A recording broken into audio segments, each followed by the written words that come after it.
الله أكبر الله أكبر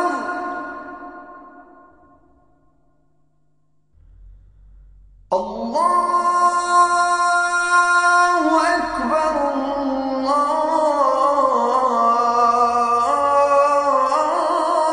الله أكبر. Welcome to Let the Quran Speak. My name is Sophia, I'm your host. The aim of Let the Quran Speak is to help you gain deeper insights into Muslims and Islam, as it is practiced here and in other parts of the world. In this episode, the last 10 nights. Muslims are now in the last 10 nights of Ramadan. According to Islamic tradition, there's a special night in these last 10 nights that is considered better than 1,000 months. What's so special about this night? How can we benefit from it? We'll be answering those questions soon. But first, we interview Ziad Mia. He's the founder of Give 30, a campaign to fight hunger during the month of Ramadan. Brother Ziad Mia, welcome to Let the Quran Speak. Thank you, Sophia. Can you tell us to begin what is Give 30? Can you give us a little bit more of a detail about it? Yes, Give 30 is a campaign that I thought of many years ago. How many years ago? About a decade ago, Wow. but I didn't really execute. Okay. Typical human failing, just procrastination, and other things came up. It's basically a simple idea that in Ramadan, Muslims who are fasting are giving something up. You're giving up coffee, lunch, all sorts of things. We know what we're giving up. And there's a value to that. So it started as a joke, actually. And I was joking with someone at work who saw me putting away my coffee cup. And I said, oh, what a great religion. Saves you some money, frugal. And I thought, well, there's something there. There's money that every Muslim is saving from lunch, at least. Why don't we take that money and give it to something good? And the twin to Ramadan is empathy with those who don't have, who are hungry, who feel the hunger. So when you are hungry, isn't that the time to give to those who don't have, people who may be going hungry without they're not fasting. It's no choice of their own to go hungry. So that really was the genesis of the idea. And then the next step was thinking, well, why does it only have to be Muslims? Why can't we extend this to non-Muslims? You can fast if you want, but if you're not fasting, you can share in the spirit of Ramadan, which is reaching out and feeling empathy with the poor. Asking a non-Muslim colleague or friend to say, I'll give up my coffee at Starbucks and I'll have coffee at work. Or pretend you did and give that $5 anyway. Or bring your lunch to work and then give the money you would have spent on lunch. And that's really the idea, is taking what we were giving up and giving it to others. Was there something in your background that motivated you towards this idea? I've always, I don't know, my parents always raised me, of course, in Islam. I mean, we're always told to be compassionate to all of Allah's creatures, including human beings, but every creature. And to reach out to anyone in need, regardless of faith. I mean, that's what Islam teaches. That's what my parents had always taught me. I'm South African by birth. And anything that has to do with distinguishing between people on race, religion, how you are, is just antithetical to how I think, because I resisted that and my family resisted that growing up under apartheid in South Africa. So that might be part of it, that it's part of how I see the world, that Islam really speaks to a common humanity, that all of us are ultimately Allah's children. And we need to reach out.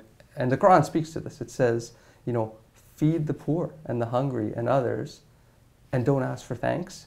And also, implicit in that is don't ask them who they are. Now, your campaign is called Give 30. Yes. What is the significance of 30, and what can $30 do?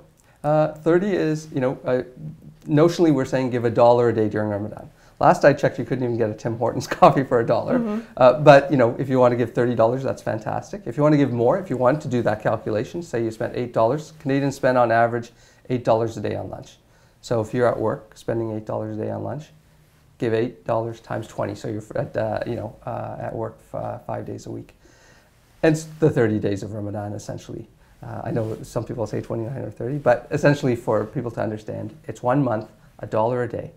$30 may not seem like a lot, but I know that at Daily Bread Food Bank, which we can talk about in a second, $25 will buy someone groceries. They'll be able to purchase groceries to feed someone for 3 days. Okay. So essentially, $30 will do that at least. And if we do that, my vision is to see people do that in mass participation, because $30 essentially is not that much. If we get thousands of people doing that, that could add up to a lot of money, which then the food bank, because of their purchasing power, their strategic position, they can turn that into a lot more food and a lot more services for people who are in need. So why did you select the Daily Bread Food Bank?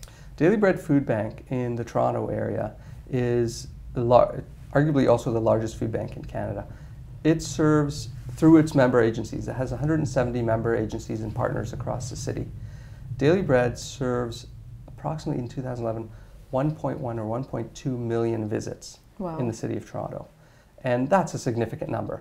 They're a very credible organization. They've been in this game for a long time. Unfortunately, we should see a world where there are no food banks. But because we have a problem with hunger in society, Daily Bread does a great job.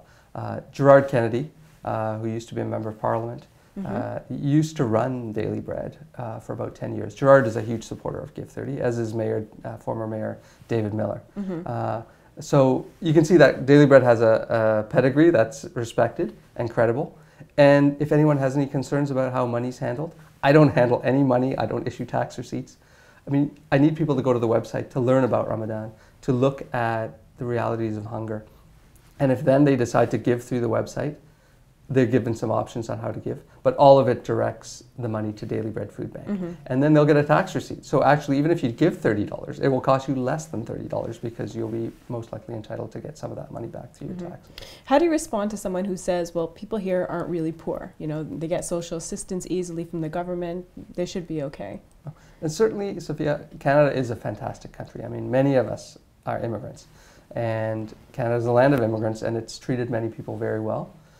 But there still is the issue of hunger. Some of those issues have to do with minimum wage, giving people income security, and getting people affordable housing, or sometimes training, or some people have health issues or mental health issues, and they just can't make it in society. I know that this is a prosperous and wealthy society, and we can be willfully blind and pretend there's no one going hungry. But I challenge anyone to walk down streets of Toronto and tell me they're not seeing someone sleeping out on the streets. Or understanding that there are working families. A lot of the people who use food banks, they're working and they have kids and they just can't make it. Because if you look at what Daily Bread tells us in terms of the research they've done, after people who use the food bank have paid their housing costs, such rent, utilities, and all of that, literally they have about $5 a day for food, transit, clothing, every other need. And I challenge anyone to try to live on $5 a day, and it's pretty hard. So I think we just need to look a little bit harder and then understand, as you're saying, we live in a prosperous, wealthy society, and that's why it's unacceptable to have hunger, because it isn't that Canada doesn't have enough food to feed the people that live here. We have more than enough. It's just that it's not getting to people. So, Brothers Ziad, we often think of Christmas as a time for giving, but it seems like your idea is that Ramadan should also be considered a time for giving. Certainly, and as you know, Sophia, Ramadan is a time to give, because it's a time of heightened charity. I call it charity boot camp. It's like a spiritual boot camp, but it's also a charitable boot camp. Because as Muslims are required to give throughout the year, many are very generous in Ramadan, as the Prophet had instructed us to be. When I was a kid, Daily Bread Food Bank used to send a paper bag in the newspaper, in the Toronto Star. You'd fill that bag up, you'd take it to the fire hall with food to donate to the Daily Bread, and they'd distribute it to those who didn't have. And I remember, of course, we love Prophet Isa, and we revere him and his mother as messengers.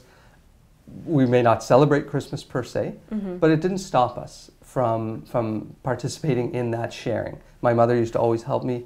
I'd be excited to go pick the food at this grocery store, fill the bag, and then drop it off. So in the same way, I think, why can't Ramadan, especially because Ramadan is all about food and feeling the hunger and empathy with those who don't have, why can't we build on that principle? Of course we can motivate Muslims. I'm hoping that the Muslims who are watching this, there's 350,000 Muslims in the GTA. If every one of those people gave $30, we'd be over $1 million. I know that probably is not going to happen, but I'm asking people who watch the show to just, you can't say the next person's going to do it. It's time for you to do it. And really that's the extension of that to all of our non-Muslim neighbors, colleagues. Why can't it be a motivating force to transform this whole society? That teaching people that Ramadan is a time to share. Whether you're Muslim or not, it's a time to feel solidarity with those who don't have. And if they feel like fasting, they can fast a day too. But really, it's a time to share. And this is why we can build some solidarity with all of our neighbors, whatever their faith is. If you look at the website, it's littered with quotes from every kind of faith, just showing you that the principles essentially are underlying this are the same. As the Quran says, let's come together to talk about common things, to see what we have in common, to get to know one another. I mean, there's a great quote on the website. Mother Teresa says, if you can't feed 100 people, feed one. And that's really what Give 30 is.